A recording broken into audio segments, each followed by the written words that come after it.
Okay, my name is Tayo Aiyetan. I'm currently the head of FBO operations at Innovation. And FBO is a place where we manage private jets, provide all the services required for an aircraft to operate in and out of Nigeria legally by regulatory standards. So generally that's what we do, paperwork and physical provision of services to private jets. Okay, it actually came as a surprise. I never heard of TAC before, but one, it was a requirement by the company because we are starting a new project that has to do with infrastructure, even though it is private. Any which way, you need money. You need to work with a lot of people, and the company deemed it fit for me because I've been part of revenue generation for a long while, but not part of build-up. So the company thought it would be a good thing for some of us to go through this course so that we have a better insight to how other things happen apart from just aircraft flying in and out or a building showing up.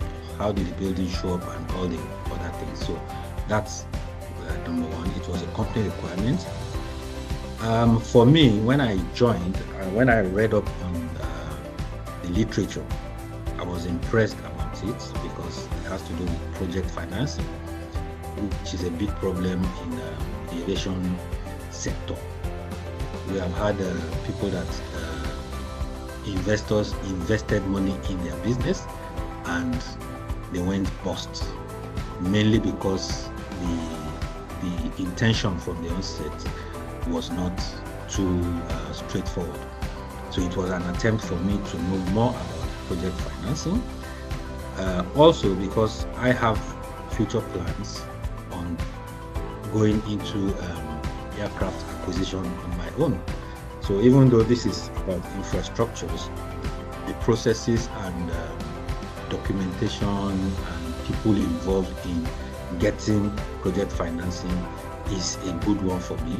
So those are the three main reasons why I decided to join, apart from the fact that the company made it a requirement for us to broaden our horizon and knowledge.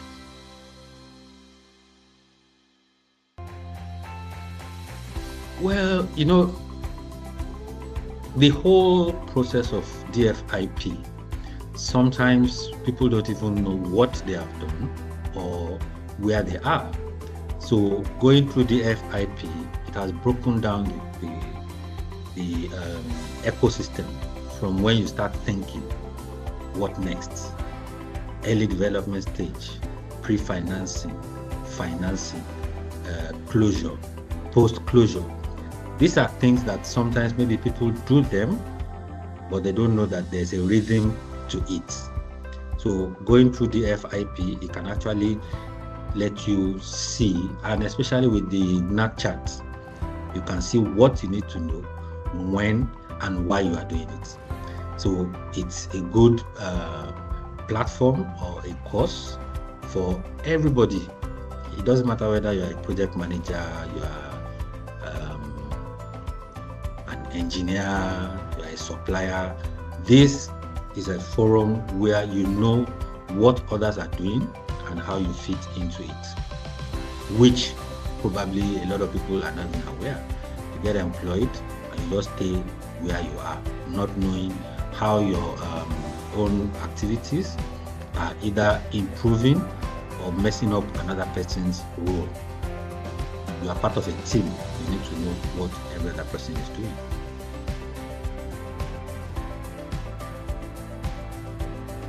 It's actually overmet.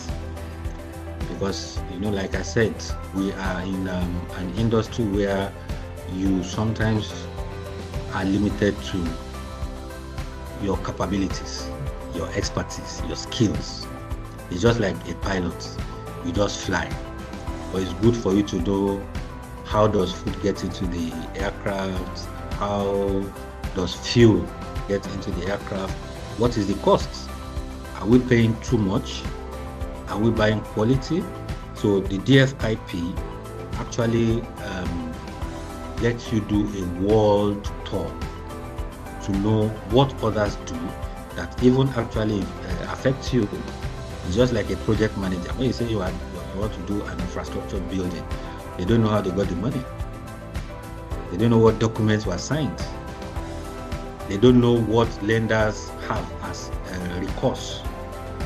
If you can just be building one day and then police come over and they drive everybody out, you don't know the reason why. What did your company sign up to?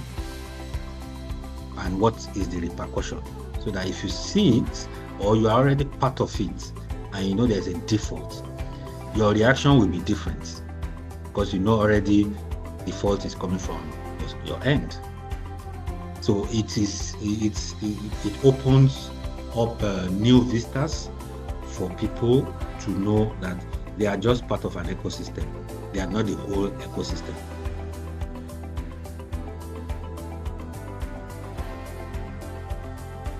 Okay, yeah, so under bankability, in fact, this is the first time I'm hearing about bankability. You know, we are used to, oh, I've done a feasibility study, I've gotten data, and I believe this will fly. So the bankability has made me understand that the feasibility study is not what makes a project bankable. It is about cash flow. It is about the O&M.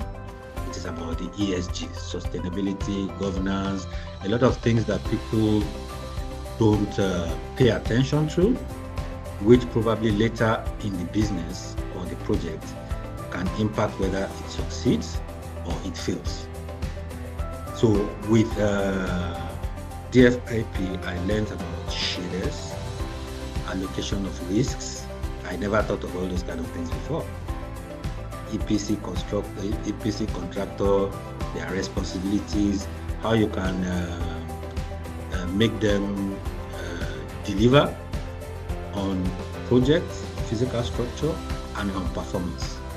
The issue of liquefied damage, a lot of new words that I'm hearing about, which are actually supposed to be part of our daily life. But because we have never been exposed to it, we never knew. So doing a feasibility study is not the all in all. Is it bankable? There's a whole different vista to making it bankable. Cash flow, off-taker, non-off-taker. What are the things that you use to hedge loss? Types of off-taking, concessionaire, a whole lot of stuff that probably you hear them in the news, but you don't know how they were arrived at, the impact, or how it plays out. This bankability platform has made me understand it better because I've been part of the course, and everything is always about bankability on the part of the sponsor and on the part of the lender. You can do a very good job as a sponsor and the lender doesn't feel comfortable with you. So your project is still not bankable. And you may do a little bit because you know what exactly is required by a lender and they will just jump at it. And the next person will be like, but you did not work as much as I did. It's not about how much you did, but how intelligent and how forward-looking you are about making your project bankable.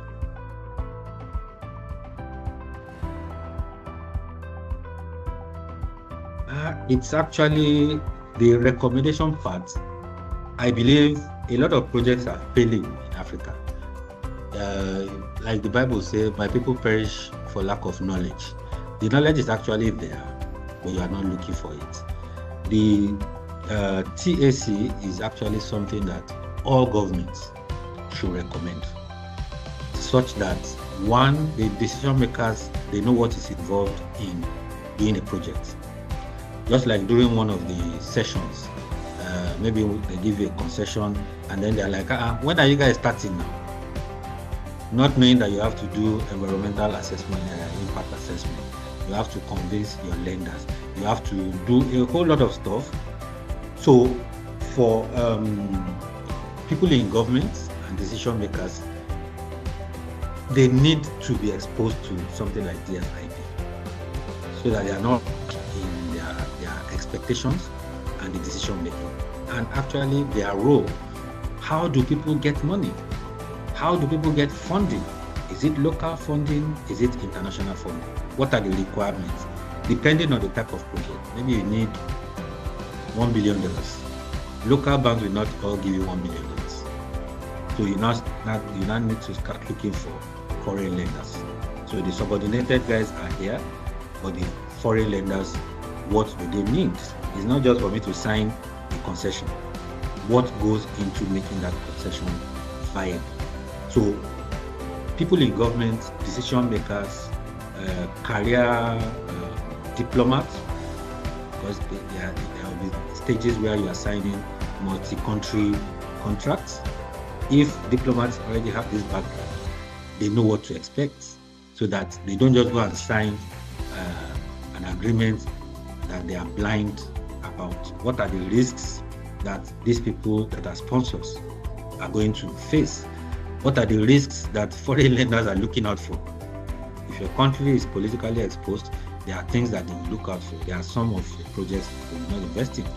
So those are the things that I believe DFIP should be exposed to people that make decisions, mainly in Africa.